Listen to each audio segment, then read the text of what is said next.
Bonjour, nous sommes aujourd'hui le mardi 29 mai et nous allons maintenant au stade du hameau où il va nous être présenté la pelouse.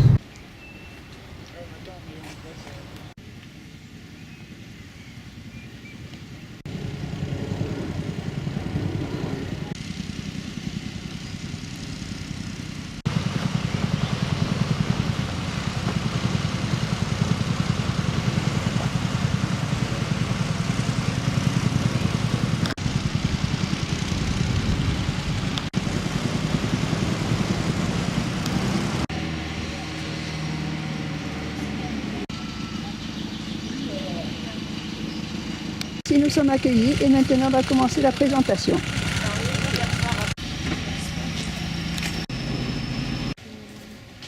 Oui, Guillaume.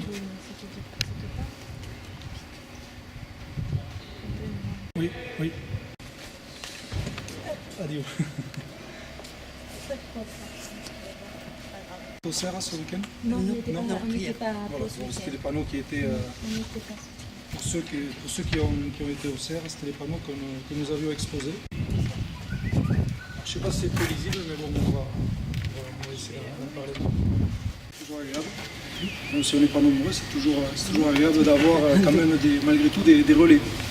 Donc je me présente, je suis Frédéric Wadebès, je travaille donc à la direction nature et patrimoine végétal. Et je suis en charge, moi, des équipes d'entretien, terrain de sport, structures sportives, sur l'ensemble de la ville de Pau. Alors c'est deux équipes d'entretien qui gèrent donc la totalité des terrains, des city-stades, des panneaux de basket ou de hand dans les différents quartiers. Donc, en l'occurrence, on se rencontre ce soir pour essayer d'expliquer l'évolution du terrain de sport et comment on arrive à gérer des terrains d'élite, dits de haut niveau. Voilà. Donc, il a été réhabilité. Donc à partir de 1954, les terrains sont donnés sur l'infrastructure. L'infrastructure, c'est tout ce qui est extrême, on va dire. Évacuer du terrain le plus rapidement possible. Voilà. Mais si vous voulez, on y reviendra parce que on le plante au sol. Bon, là, c'est présenté et c'est sous forme. Il y a des crampons dessous. Vous voyez ici, je ne sais pas si tout le monde le voit. Si on devine. Voilà. Oui, Et il y a un manot ici qui est exactement, tout à fait. Et donc, ça détermine la dixième. Voilà. Alors voilà, dixième. Alors, ça ne veut pas dire que celles qui sont en dessous sont vraiment mauvaises, parce que certaines, au niveau esthétique, sont peut-être moindres, mais qui ont une qualité agronomique qui est beaucoup plus importante. Voilà, je vu que le terrain était encore plus... Comme il est dit là-dessus, il est très sensible donc au stress climatique, donc à la chaleur, au froid. Sa morphologie fait qu'il a une capacité racinaire qui est très faible. Son maillage à cette graminée, c'est de faire un système racinaire plutôt en surface. Ce pas des racines qui... Et donc, il n'y a pas aucune cohésion entre cette partie-là et cette partie-là. Alors tout ça, si jamais on le soulève, ça ne peut pas. Problématique aussi qu'on voit ici, c'est ce qui nous dit que le système a la surface totale de l'aire de jeu. Donc, la première étape, ça a été le scalpage. Ça ici, c'est une photo qui a été prise dernièrement. Ce que l'on va faire, alors on voit ici, pour refaire entièrement et taper, on a fait venir un laboratoire pour nous donner une validation sur la conformité du réseau de drainage.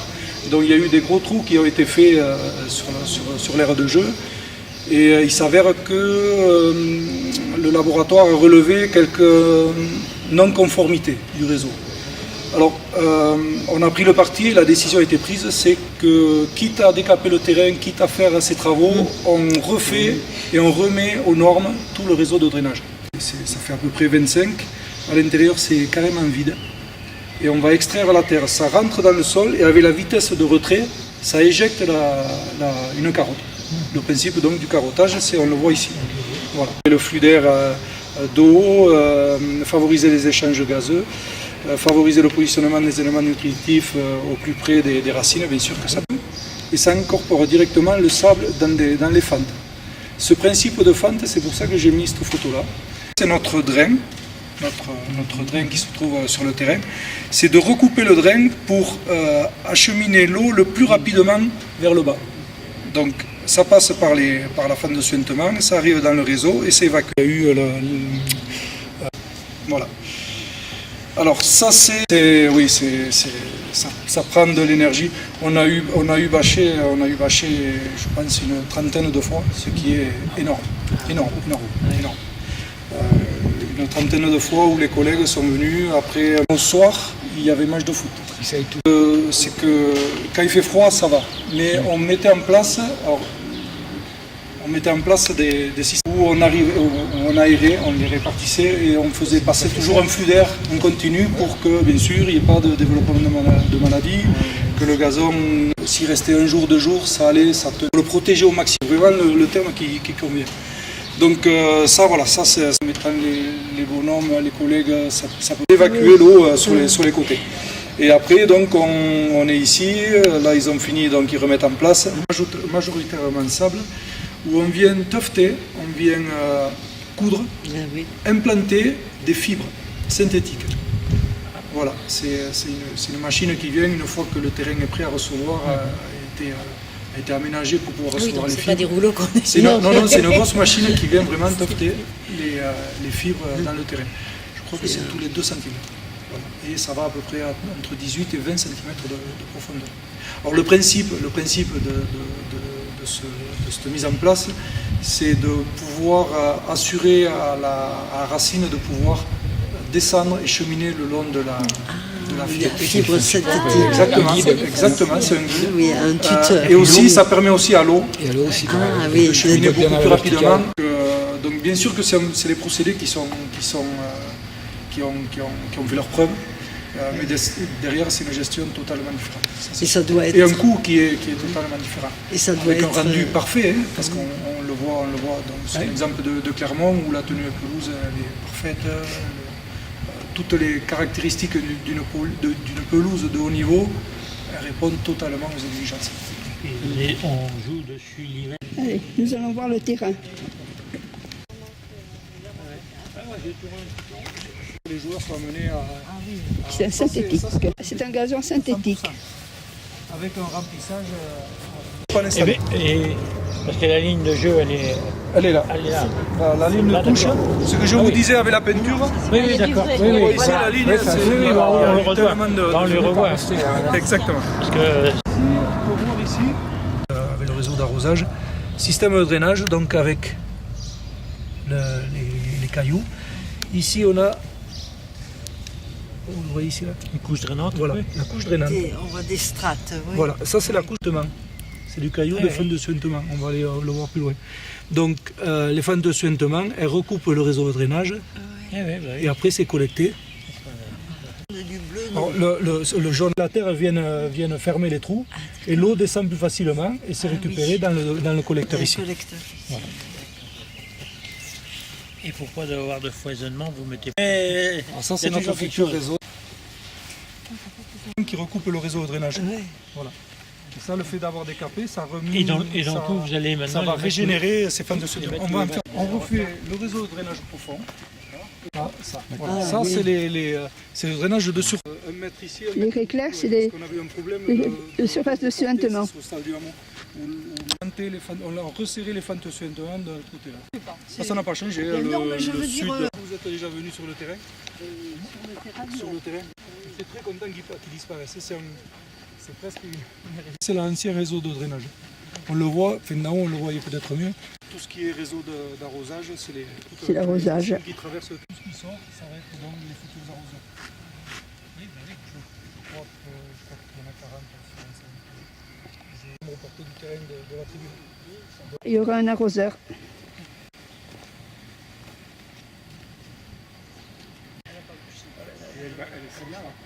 Elle y est depuis... dans le principe du système de drainage, c'est que carrément les drains reposent à l'intérieur de cette couche drainante. Parce que l'eau est acheminée dans cette couche drainante et elle doit être coupée. Pendant les travaux du hameau, les drains ont été écrasés. Donc l'eau qui venait, toute cette partie du terrain qui était normalement collectée ici, ça c'est l'exutoire là-bas, ça passait plus. Donc on a mis une pompe de relevage. À chaque fois qu'il y avait de la pluie, on mettait une pompe de relevage et on évacuait.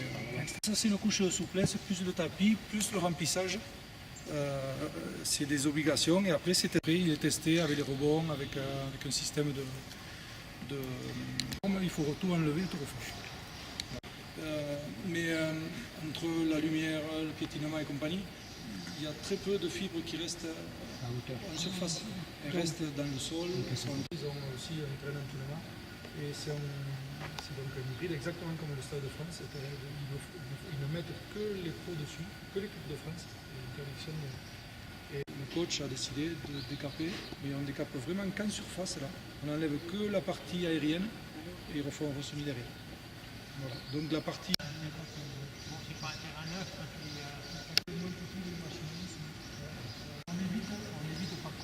Il se déforme.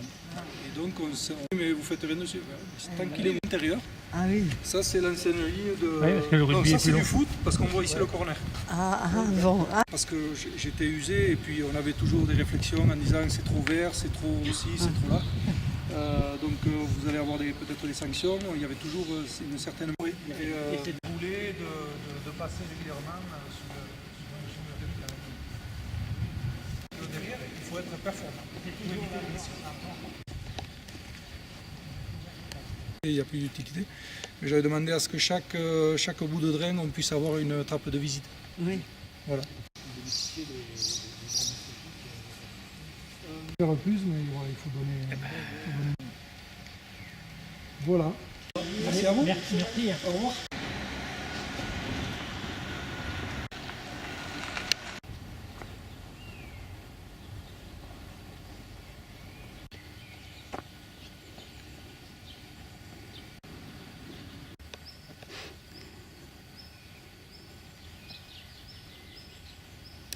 Voilà, c'était ma vidéo de ce mardi 29 mai pour vous montrer la pelouse du stade du Hameau et vous donne rendez-vous pour voir de futurs WDD Mission News. À bientôt.